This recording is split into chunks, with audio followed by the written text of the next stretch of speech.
जय माता की। व्रत भक्ति ज्ञान में आपका स्वागत है। आज हम सुनेंगे दशा माता की 7वीं कथा। अगर आप चैनल पर नए हैं तो चैनल को सब्सक्राइब करें। एक राजा था, उसकी रानी कोमलांगी थी। वह फूलों की शैया पर सोया करती थी। एक दिन फूलों के साथ कच्ची कली भी आ गई। कच्ची कली के कारण उसे रात को नींद नहीं आई। वह करवटें बदलती रही। राजा ने पूछा, प्रिय, आज क्या बात है जो तुम्हें नींद नहीं आ रही है? रानी ने बताया कि आज फूलों में एक कच्ची कली आ गई है। वह मेरे शरीर में चुभ रही है, इसी कारण मुझे नींद नहीं आ रही है। राजा के शयन कक्ष में एक दीपक जल रहा था, जिसे ज्योति स्वरूप कहते थे। ज्योति स्वरूप रानी की बात सुनकर हंसा।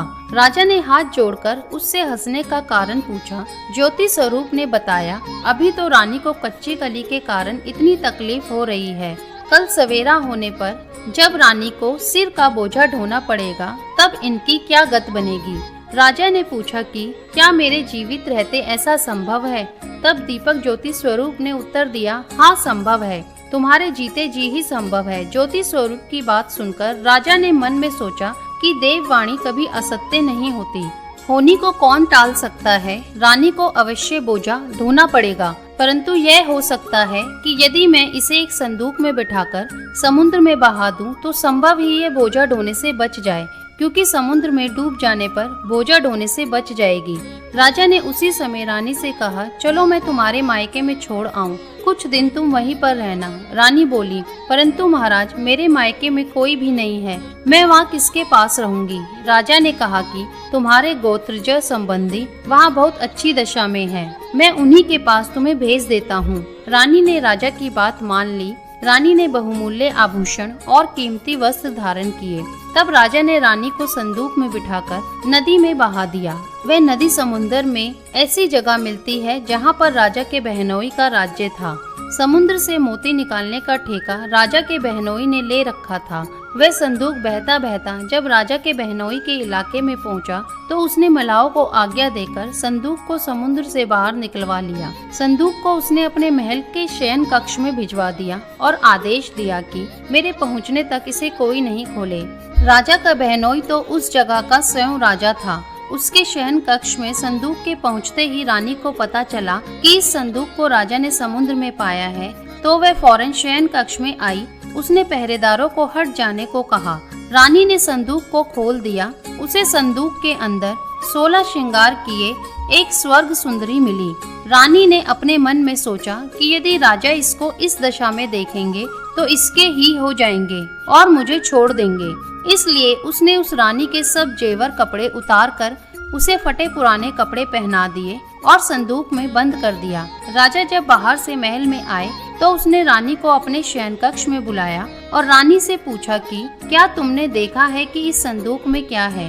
रानी ने उत्तर दिया कि मैंने कुछ नहीं देखा है, मुझे नहीं पता कि इस संदूक में क्या है। राजा ने रानी के सामने संदूक खुलवाया तो उस संदूक के अंदर फटे पुराने कपड़े पहने एक स्त्री दिखाई दी, जो भिखारन सी लग रही थी।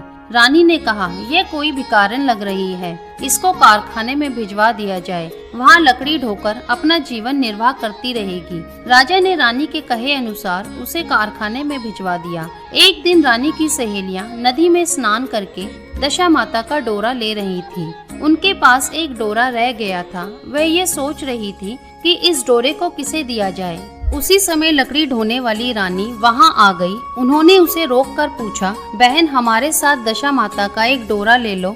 रानी ने कहा कि मुझे डोरा लेने में कोई हर्ज नहीं है, परंतु मुझे तो खाने भर को भोजन नहीं मिलता, इस डोरे की पूजा कैसे करूंगी? वह बोली, इस बात की चिंता मत करो, हम हर रोज इस जगह स्नान करने आया करेंगी। 9 दिन तक हम यहाँ पर कथा कहेंगी, तुम भी रोज आकर कथा में शामिल हो जाया करना। 10वें दिन पूजा होगी, तब तक दशा माता चाहेगी तो तुम्हारी दशा बदल जाएगी। रानी ने दशा माता का ध्यान कर डोरा ले लिया। उसी दिन रानी के पति राजा को यह चिंता हुई कि रानी को संदूक में बंद करके बहा तो दिया था, परंतु पता नहीं उसका क्या हाल होगा।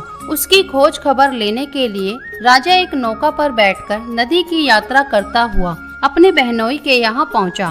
संध्या के समय वह अपनी बहन से बोला, मेरे हाथ पैरों में बहुत दर्द हो रहा है, किसी को दबाने को बुलाओ।